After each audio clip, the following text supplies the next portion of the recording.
Hi everyone, and thank you for joining us today. This is our regular seminar in the Open Source Neuro series, which is part of the Worldwide Science Initiative.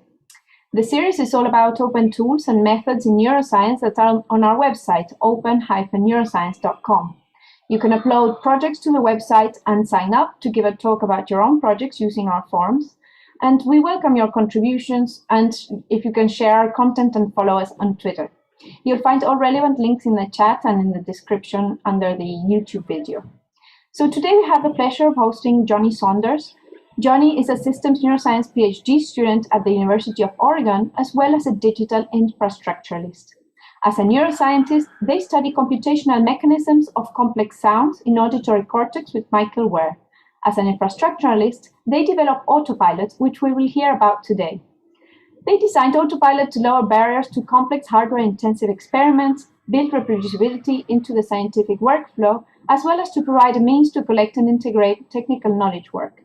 They dream, and may I say, spearhead the construction of a broader, decentralized body of digital infrastructure for science to allow what is currently an isolated practice to be cumulative, communal, and non-hierarchical human knowledge project science has always aspired to be.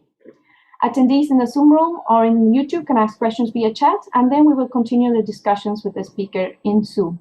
So thank you very much for joining us, Jonny. We are eager to hear about your work. Go ahead.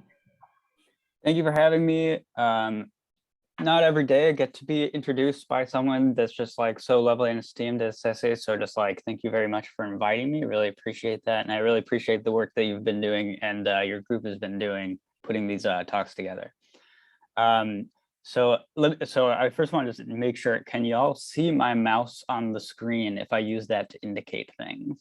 Okay, cool. Then let me get started and move my face out of the way.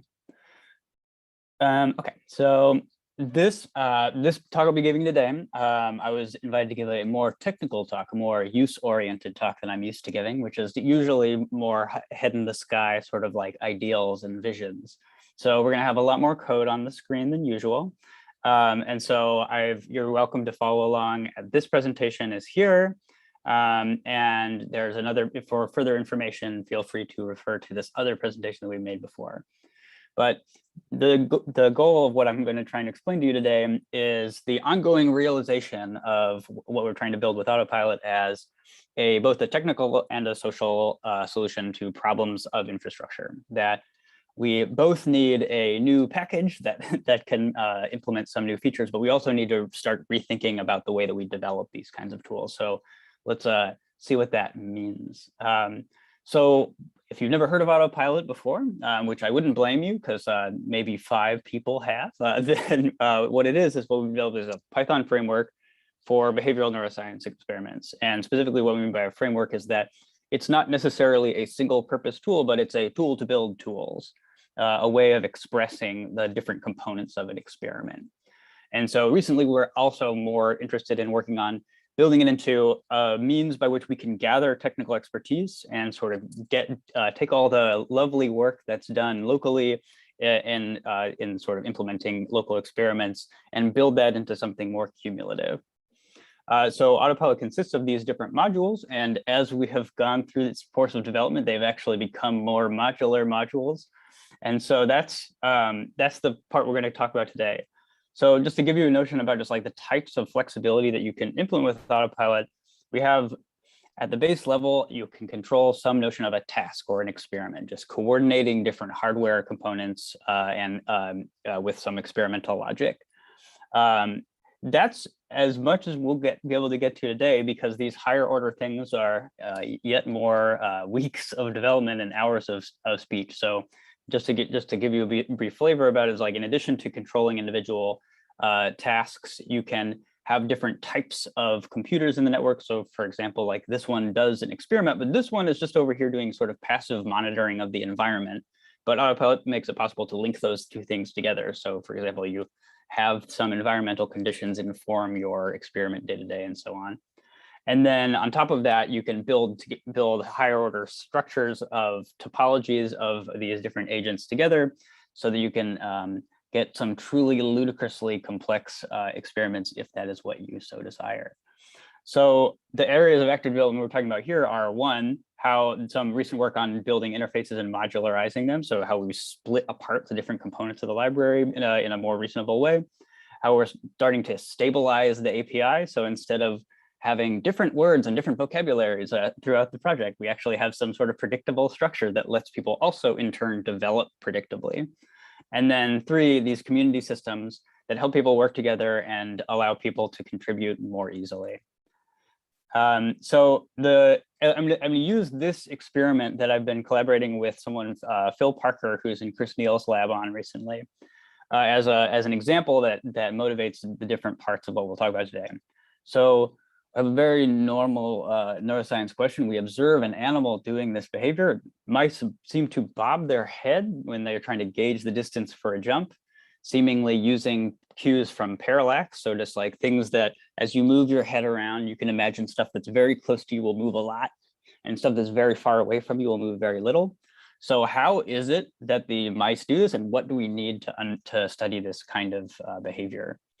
So starts simple enough. We're going to talk about a mouse jumping from one platform to another platform, and these will be motorized as indicated by the very elegant dotted lines here. But we need a whole ecosystem of other hardware on top of that in order to make this work. So the different parts that we'll need to be able to do, like we need Autopilot to be able to handle our off-the-shelf parts, like these cameras that we can buy. We need to be able to handle custom hardware, and this is important both technically and sociologically, where just like by and large, the majority of scientific work happens with custom hardware and custom code that's been developed over often decades. And so you can't expect people to abandon the entire way they do science in order to adopt a tool. So you have to be possible to integrate existing practice. And you have to be able to integrate other libraries, because the goal is to be able to join together different people's work. So in this case, we've implemented some deep lab cut tracking to be able to control the motorized platform. And then also we'd like to be a place to store implementations of common algorithms. So in the transform module, which I'll show you an example of later, this one requires combining an accelerometer and a gyroscope and outputting some notion of orientation, which is a common geometric transformation, but doesn't have a reference implementation in Python that I was able to find. So what can you do with Autopilot? So let's start with some simple stuff. So just normal stuff as well. Many other libraries can do this. We control GPIOs. So we have this notion of each of this hardware components are controlled by these classes. We instantiate them as you might expect, saying that I'm going to control this LED I have connected to pin number 7. I can turn it on, I can turn it off. There are different vocabularies for doing this as well. So for example, you can have a common anode or a common cathode LED. So high voltage turns on or off. That's maybe not an exact example, but just for example, like you'd have different polarities of sensors. So we can have this notion of on that is abstract to that. So GPIOs work. We have also some other fancier tricks on there. And forgive me if I'm refreshing the page. This is all duct taped together React and JavaScript, and so it itself is an site of active development. So then we have cameras here. So the type of interface that we're moving towards is being able to have both, be able to control parameters at the time of instantiation. So we like Autopilot uses this sort of semi-durable system configuration that is used for keeping track of how everything is actually running in an experiment for keeping good provenance trails. But we also are moving towards being able to change these things on the fly, be able to access them as attributes and properties as well. After a lot of hand wringing, I eventually actually made a unified API for the hardware module so that all cameras behave the same way. So this Pi camera has the same write, queue, stream, capture syntax as all the other cameras in the system. So in this case, we can walk and chew gum at the same time, where we're writing the video to some local file, queuing it so it can be accessed within Python, as well as streaming it across the network to other components. And the networking components are really the heart of the system, but we don't have much time to get into them today. So We can also combine different components or different parts of the system together. So after taking that camera, we want to do something with the data from the camera. We can use it with Deep Lab Cut Live. And so this is an example of a more general type of object in Autopilot, which are these transforms. So we have first we can just bring the whole transform module in. And we declare first some deep lab cut transform. We can use local models, as again is the common use case, but we can also use model zoo models, so encouraging people to use best practices in other software packages as well. So we want, like, Deep Lab Cut has had this model zoo initiative where they're trying to get people to upload models and contribute to cumulative model development there. So we like to be a good player in the field and like help other people with their projects and new initiatives as well.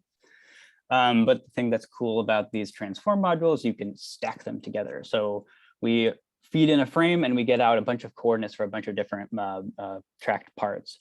But then we want to select them. So we have a notion of selection that comes from this. And this is the reason why we need a specific one for DLC, is because we need to read the configuration file and reference that with some index. And then within the so we select the X and Y components of the wrist, and then we slice the 0th component, which will just be the X component. And voila, all we need to do now to get the X position is call this process method on the whole object from the camera has a queue that we get the object from, and then the first element is just the actual frame because the 0th element is the timestamp. More on that part later. So let's see, where am I on time? I think I can get to some of the details on this. So as far as off-the-shelf hardware goes, there are really common inertial motion sensor units.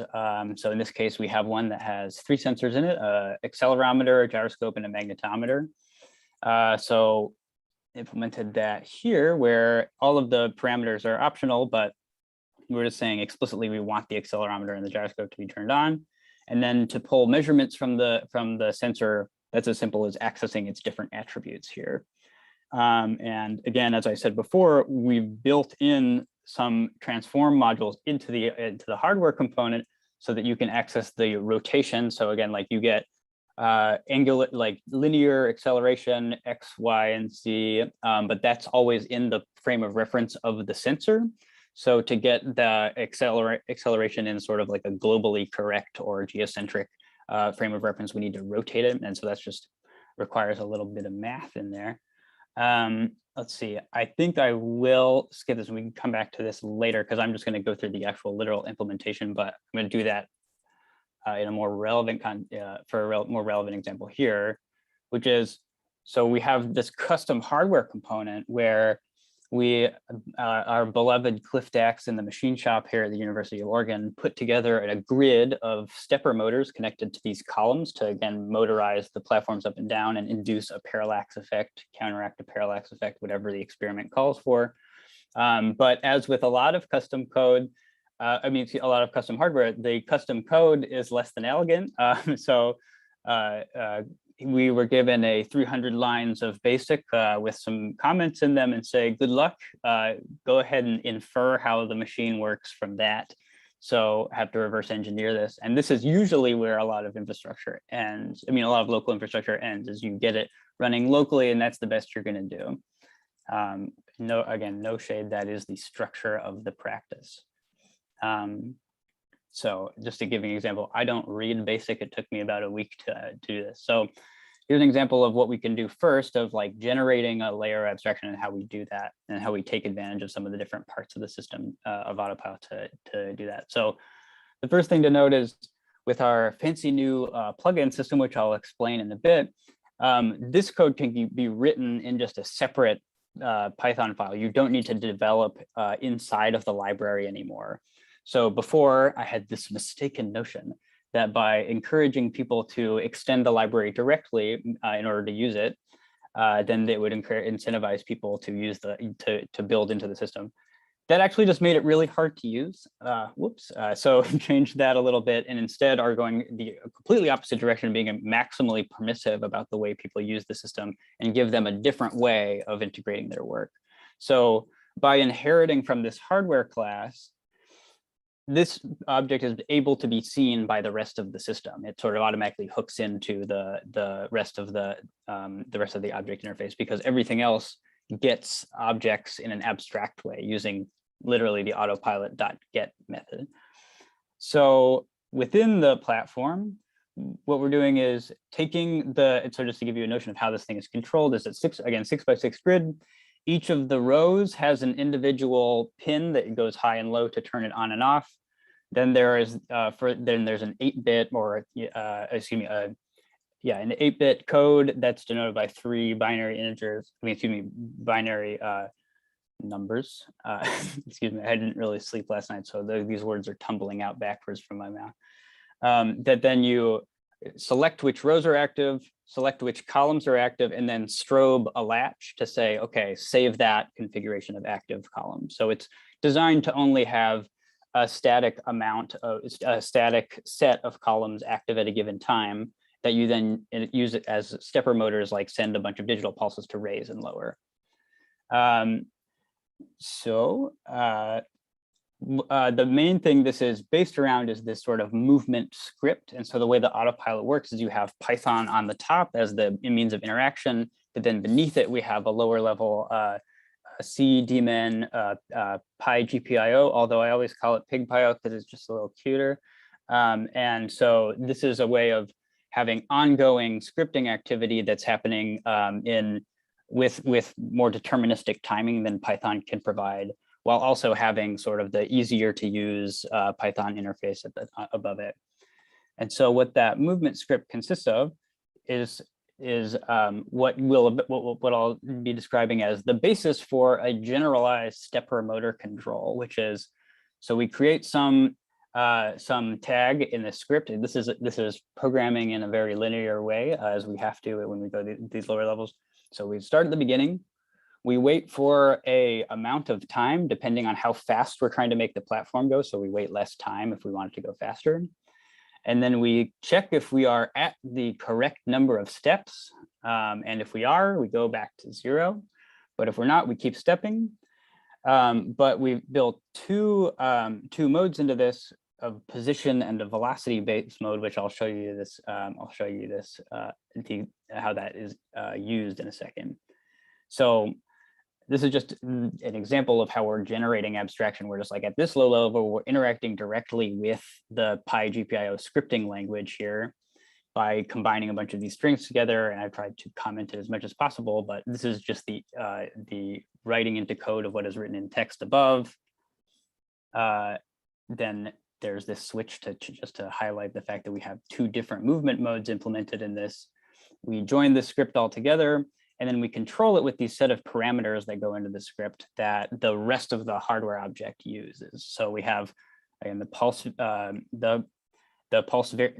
this one is just denoting what variable in the script does it correspond to. In this case, we have the pulse duration, the delay duration. So if with a stepper motor, you just need a pulse, but you need to control how wide the pulse is, and how much time to delay between each of the pulses, and so on and so forth.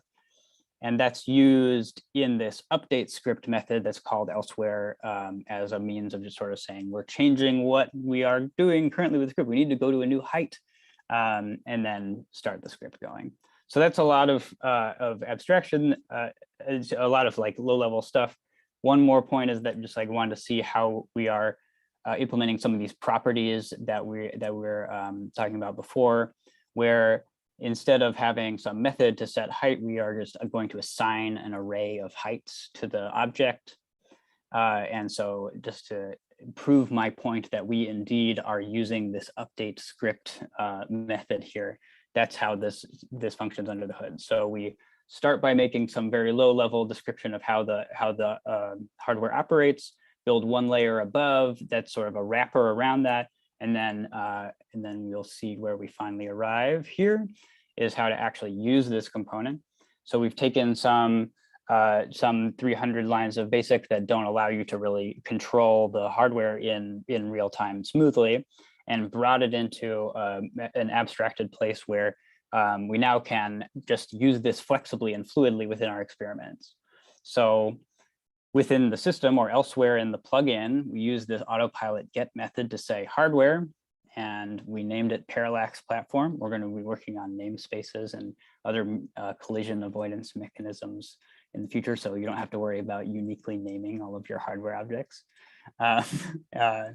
You initialize it, and then this is just an example of what we built. Is we make an array, a 6x6 array of zeros, and we want to raise the middle 2 rows. So we set those rows equal to the maximum height of the platform.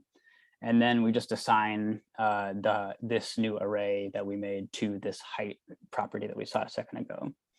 And then very exciting as well, since what we're trying to do is control the velocity, not necessarily the position. So we're trying to match the velocity of the mouse that we've tracked with Deep Lab Cut and with this motion sensor.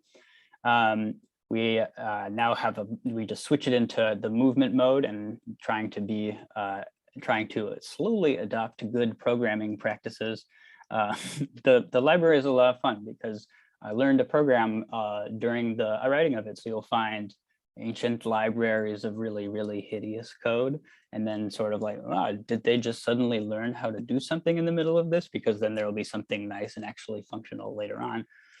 We're trying to use enumerations and be more explicit about the types of what can be assigned where now. So now we switch over into velocity mode, and now changing velocity is the same simple interface as assigning height. And then if I remember to put this in, yes, here we go. So this is a video of it in action. It's going to come up. So this is a demonstration of not only did we get the thing to work, we have fully virtualized 2D control of it. That's not even something the designer of the hardware intended it to do. So where initially it was supposed to be a static set of platforms, by virtualizing the movement and making an abstract layer, we actually increase the functionality of the whole system.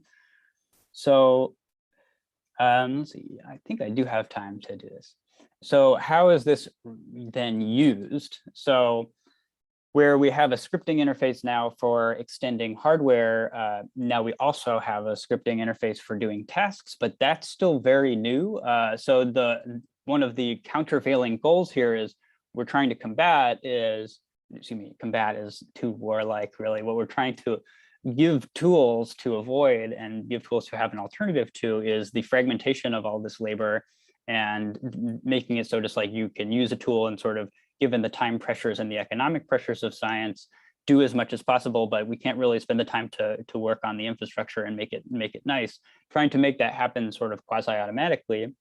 So you want to have some sort of standardization, but you also want to give people the freedom to use the tool as we will. So just like, this is a really challenging design problem, how to give freedom while also making sure that we can preserve some sort of notion of provenance and reproducibility of the experiment. So for now we're talking about the more structured task class, but this can be written in the same sort of plugin style as before, but it requires a little more structure. So the parallax task is still in progress. Been sidetracked on several other projects, so I can't finish it, but this is an example of a basic two alternative force choice task, just to show you the structure of how these things work. So at the top of every class, well, here we go. At the top of every class, you have different, at the moment, 4 different necessary class attributes that describe different components of the task. So first is the parameters that are required to run the task. So instead of implementing just one very specific experiment, we want to try and be a little more general, where different people using this task will have different variations on what stimuli they use and what, in this case, how much reward to give, and so on and so forth. So these are the parameters that define the variable parts of the system. And this allows it to be hooked into the interface, the GUI interface, to allow you to define these tasks sort of on the fly. So by having this structured representation, this will correspond to some GUI input element. So for example, an integer will make sure that you actually give it a number. And then the next thing is to declare what data will come out of it.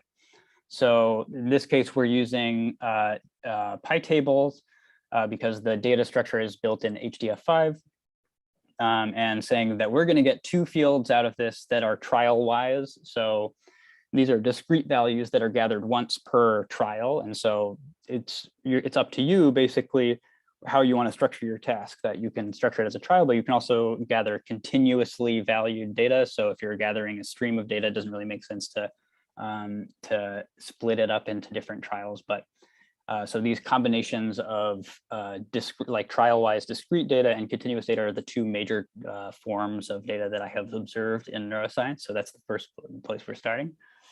And then you have some notion of how to plot this. So from the user interface, the way that this works currently, and I'm realizing now I didn't remember to put the video in, is you have one computer that controls many Raspberry Pis in this case running the same or different experiments. And so if they're running different experiments, then you might expect that those need to have different visual representations to gauge sort of how the experimental subjects are doing or the progress of the task and so on. So in this case, we're mapping the different parts of the data that we're getting back, so the target and correct values, onto a points, and in this case a rolling mean, and which is represented as a shaded area, and then we give some parameter to the rolling mean. This is something that needs a bit of work, but it works as described here, but we need to make that a bit more general. And then finally, you declare the hardware that's needed. And so this is a level of abstraction that sort of like prevents the exact way you have it configured in your system from sort of propagating up into the task and making it harder for other people to use. So in this case, we're saying these are just naming conventions to say that, like, I'm going to call this group of hardware pokes. So these are nose pokes. And I'm going to give them the names of left and right.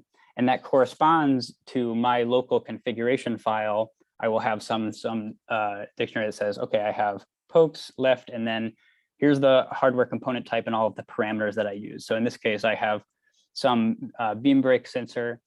And for me, that is a sensor where going low voltage, so just like going from 1 to 0 is actually triggering the pulse. So my configuration is saved on my local file, and that's preserved in all the data that comes from it, but it's not written into the task.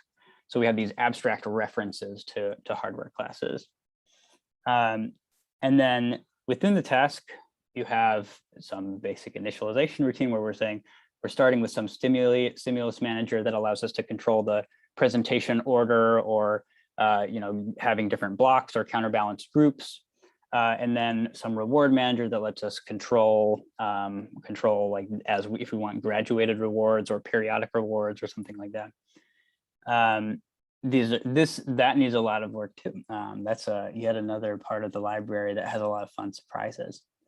And then the other way that the basic way that trial-wise experiments work now is by having some generator. In this case, I'm just using a cycle, but you can have arbitrary task logic as much as you want. Anything that returns a function or returns a method that the pilot class on top of it can call, that then just cycles through these different stage methods.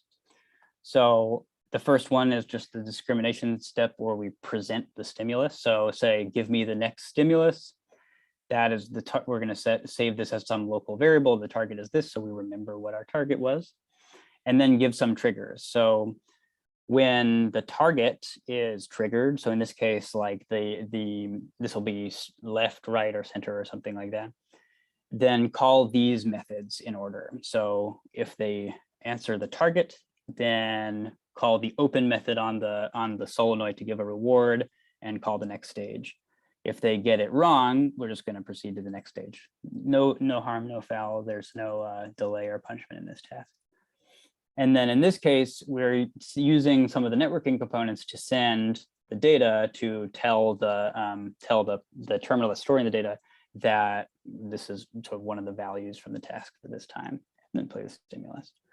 And then, so what Autopilot does is it does all that first, and then prepares as much as it can for the next stage in advance. So in this case, there's not much to prepare, but we're just saying we just register if we got the response we wanted, then send correct and send false otherwise.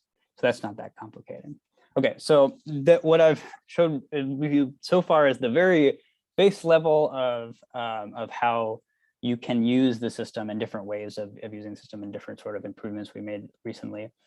But now we want to shift over to a little bit towards talking about the community infrastructure that I think we need that sit on top of this project, as well as more generally the type of tools that I think have been neglected in scientific infrastructure, and to be quite honest, in a lot of different infrastructure for many good reasons, that instead of focusing on, sort of ephemeral and difficult to quantify things like, do we have an effective means of collective governance?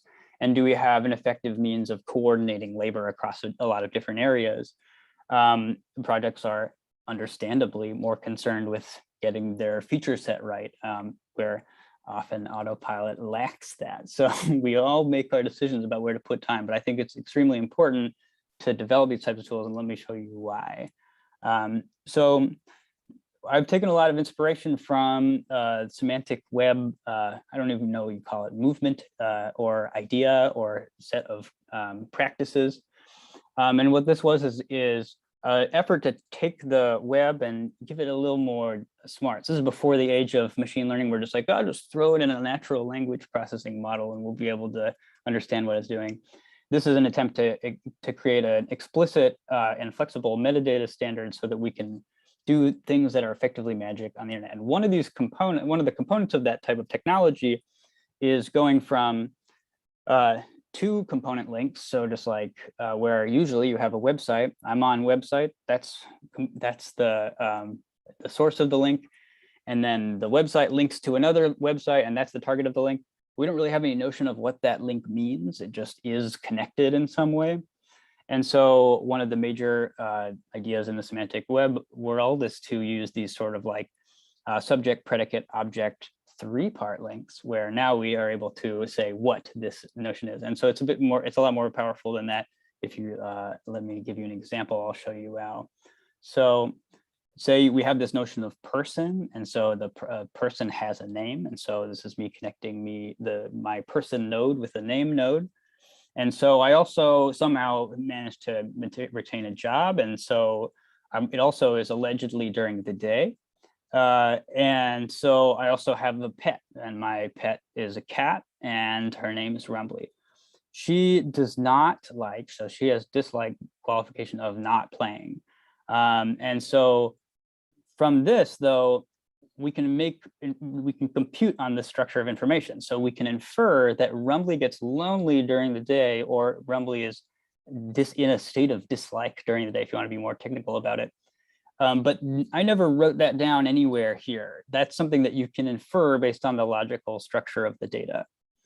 And also, I just want to be clear that I live in a place where there are lots of other people that play with it all day long. So it's not true. It's not a true story. So how is this actually implemented? We're using something called the Semantic Wiki, which implements this sort of triplicate link in a wiki context.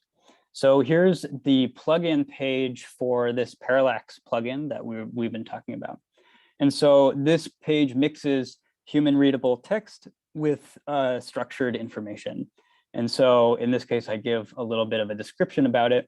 But then what's important about this, I think, is the type of metadata that you're allowed to embed in this and what this can do for sort of a cumulative knowledge effort.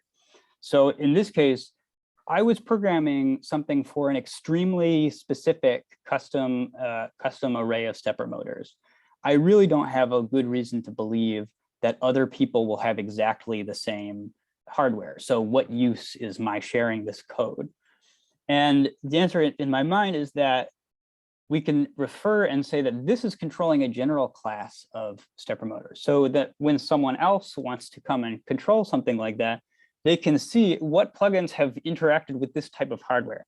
Is this like, and so what that means is you start a whole hell of a lot further from zero than you would otherwise.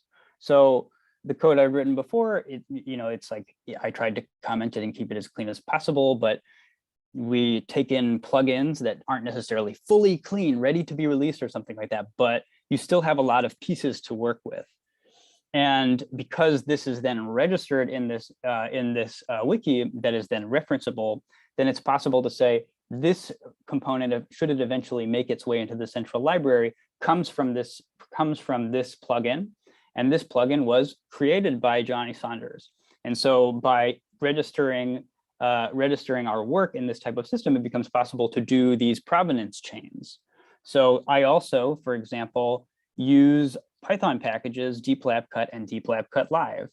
If I actually made this page, so this is the fun of working with iframes. It doesn't like to do them a lot. Just to say that, this is an external link, that's right. That this page can in turn have some notion of this other person worked on this project. And so my plugin relies on the work of other people. And so we can trace back a provenance chain of everybody who has contributed to this can receive credit programmatically. There are other neat things about this, like, so it links to a Git repository. So by my submitting this plugin onto the wiki, immediately it's available in the software. So you go to the plugins menu and you would see this plugin. So as we build the rest of the plugin system, the hope is that it's good to use the wiki to sort of organize your own work, because then you can install the plugin on your computer and the rest of the computers, and they'll keep them up to date automatically because they're registered in the global plugin system.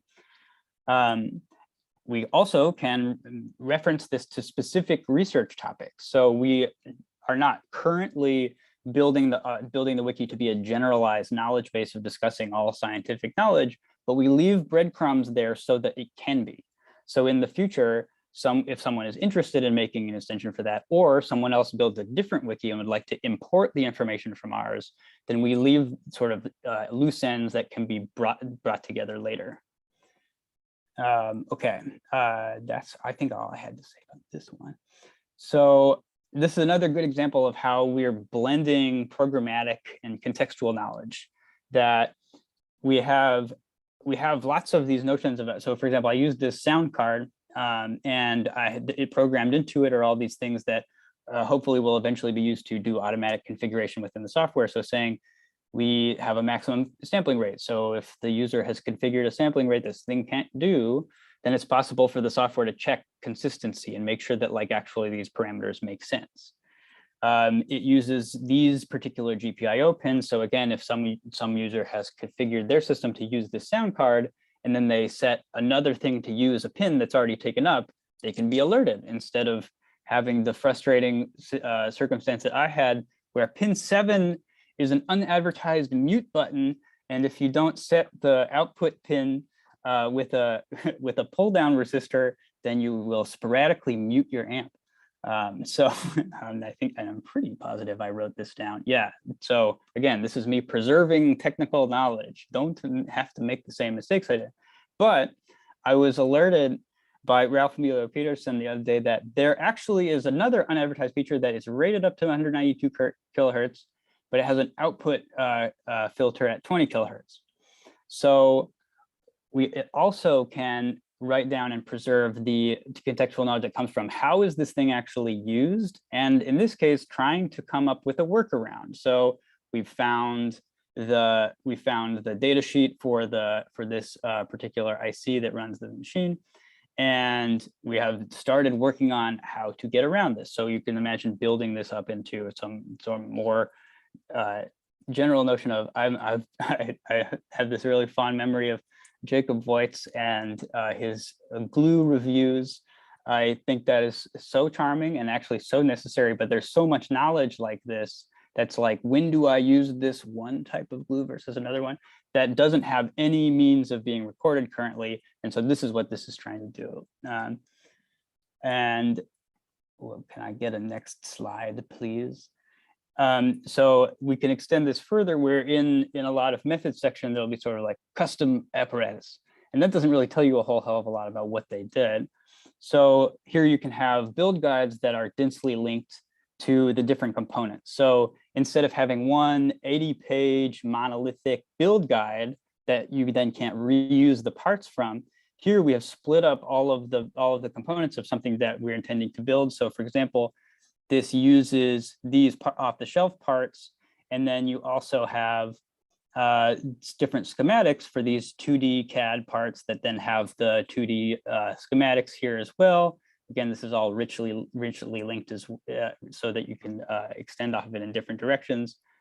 And I just want to show you just got this real nice, got to have the 3D control. That's a UI necessity. And so this is the case where just like anyone else that takes this part and makes a remix of it. Did I preserve this? I don't think I actually have that one preserved. So for example, Chris Rogers made another version of some of these components that we can say, okay, I see nose pokes. What are all the other kinds of that? Who has changed this? Who has made different versions of this, updated this for different apparatuses? And we can also keep that up to date and track. So this is still under construction. I've been pulled in a million different directions. And then the most exciting part about this is that this is something that I don't have any special control over, except for like, I guess I'm the one renting the servers and I've configured a lot of it, but anyone can do anything on this wiki. So here we're on the meta page that gives you links to the different sort of back-end components of the system. And all of this is built out of a series of schema. So for example, we go into this category, oh, right. Let me see, actually, I'm just gonna come in over here. So I have this categories. No, I want to actually see the category tree. Thank you, category tree. Okay, so I want to look at my notion of hardware. And so I have generalized notion of hardware, and within that I have materials, parts, and schematics. So say I go down to just look at the passive component category page. This is built out of a schema that I can edit. And so this passive component, I have different form input fields. So this, I have passive component type. What type of part is this? What is the operating voltage? What is the resistance of this part? So this is like a passive electrical component. And these correspond to, if I can go back, different semantic properties. So we are allowed to, we can also browse the different properties of the system. So find all the things that have an image, find all the things that have a data sheet, and so on. And then you combine those together in these different templates, where this is bringing together a bunch of different properties. Well, maybe that's not the best one. Yeah, so we have these different properties here. We combine them into some templates. So we have some loose schema, but it's not very rigid, where at any moment I can go in here and say, aha, I need to make a new semantic property. I don't have it in my schema, but I'm going to say, I have emotion on this page, and this one is sort of a little bit anxious today. And so you can declare things on the fly as well as in a structured way. And so now we have this, this semantic property declared in the page. And then finally, to make that all a little bit easier to work with, I'll give you an example of how long it takes to submit a plugin. You have this all built into forms. So I have just like, I'm going to say just like fancy plugin 2. So we have fancy new plugin, but now we have fancy new plugin 2. And so this is built on top of that template. We have then the ability to do this form. And so you have autofill fields to encourage reuse of existing labels and so on. And that would generate a new page. So at any point, if anyone wanted to, they could, for example, start a new category. And a new category is going to be researchers.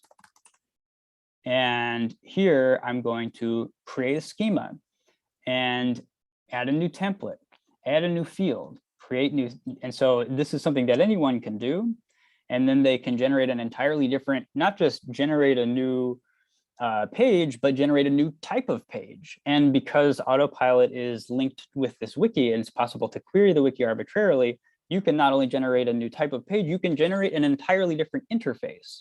So someone giving an entirely different way of controlling the software. So combined with the plugins, which I'll explain the way that direction those are going, it becomes possible to do this entirely decentralized form of rebuilding the system, where I don't need to have any control over who submits what plugins. That's not something I want to have. I want to have people be able to use it as whatever way they can. And then built into a community system where they can control the way that their plugins are used and control the way that their information is used. So that's the goal. So this is all part of a broader goal, broader vision of infrastructure that I promised I was not going to belabor today.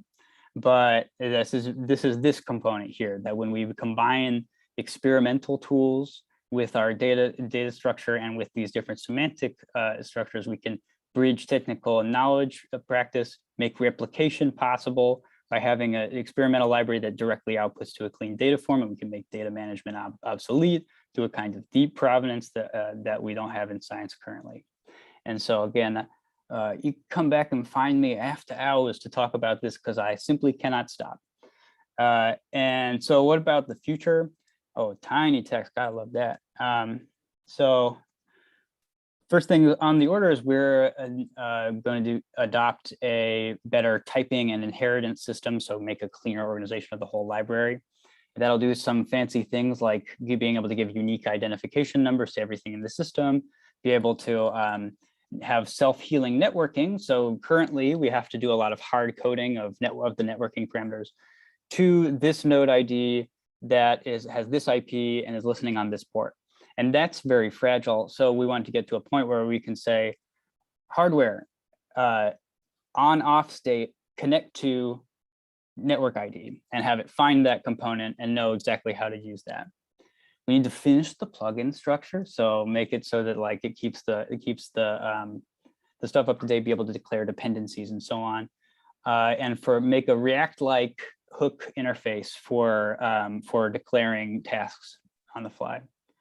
Finish the direct output, make interfaces with other behavior libraries, and so on and so forth. We have an extensive to-do page that is the development roadmap. And so finally, I just want to close with some gratitude to a lot of folks that have helped me out with this. That my lab, thank you to my PI, Mike couldn't make it today, who has always allowed me to sort of go rogue and do whatever the hell I want, which hopefully has been useful. Lucas Ott, who has done a lot of the technical development alongside with me. He's a trusty lab tech that just like is able to stomach these horrible UI bugs that I'm not able to fix in time. So I'm really appreciative to Lucas and infinite patience. Tilly Morris and Brant Peros, two people that did some hardware building with us. And here are all the people that contributed to version 0.4.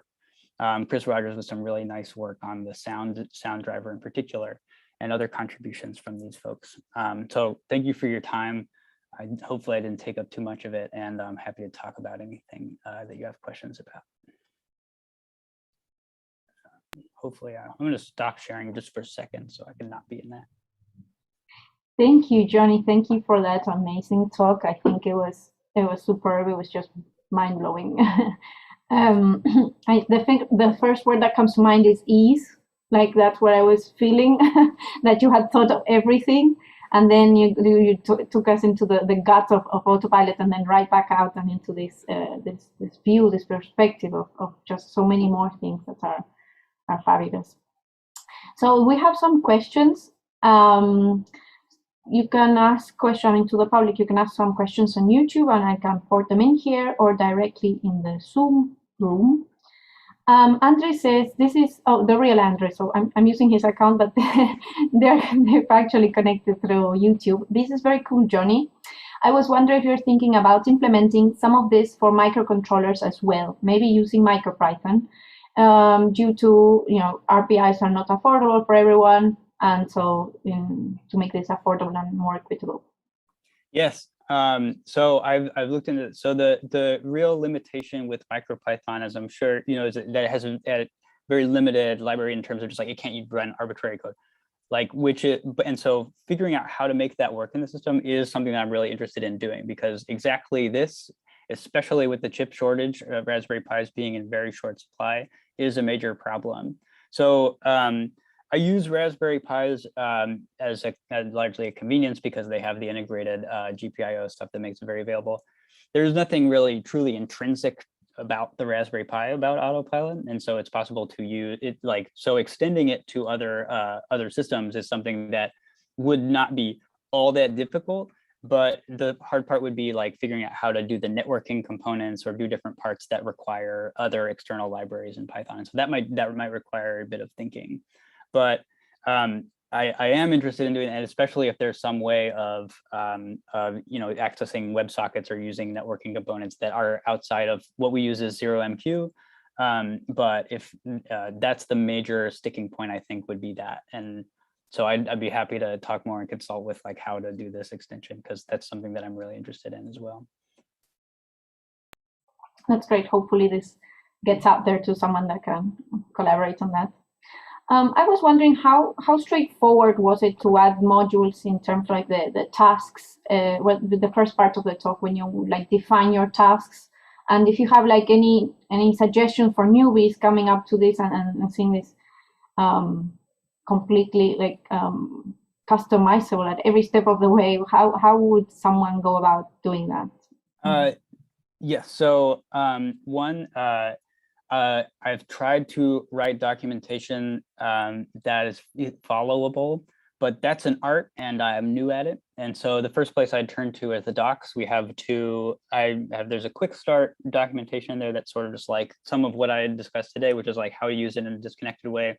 And then there's a more thorough discussion of how to write task classes there. And then there's another fully worked example of a blink task, which is blink an LED and save the data. So there are a couple examples in the docs pages. I also really encourage people to be very liberal with issues.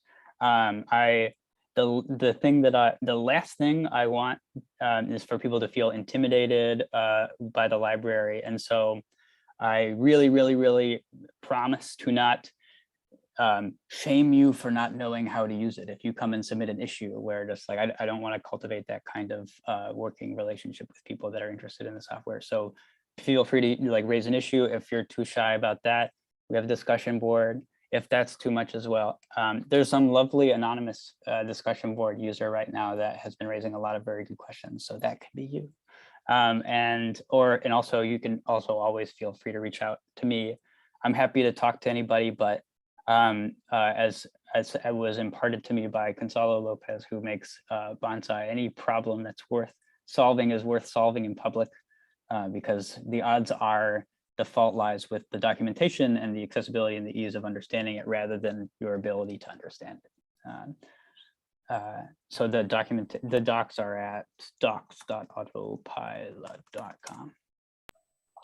Is that there's the community board? Could you stick a link to that there as well, maybe just a direct one?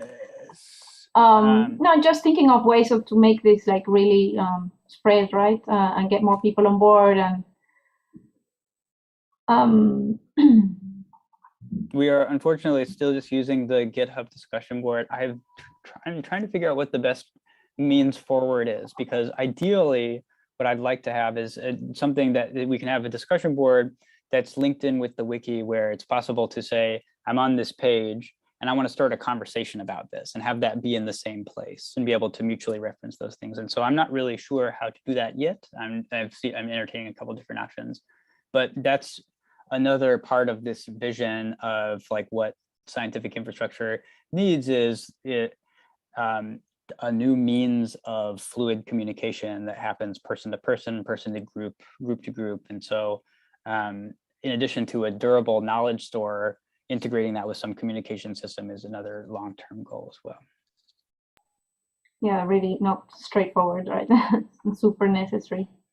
Talking about documentation, Andrea also asks, I am curious, as documentation is a major issue with open hardware projects, so important, but many times left to the end or half done. How much time do you spend documenting or annotating this project, and have you got any tips to optimize this process? A lot of time. The Autopilot documentation is a 350-page PDF, I think. So like if you render, it's a Sphinx generated website, so it's actually usable as documentation, but yeah, a lot of text goes into documentation. As far as like speeding up and optimizing the process, the best thing I found is like, well, one, do it as you go, and then I'm getting better at this as I go. Is sort of it happens with it like in concert with your code structure, where like if you have a well-defined thing a function does, it becomes much simpler to document. Practically speaking, making generous use of your IDE and whatever you can have is like making keyboard shortcuts that say, I'm going to make an argument list, but I don't want to have to type out all the names of the variables again. So like trying to do that programmatically as much as you can.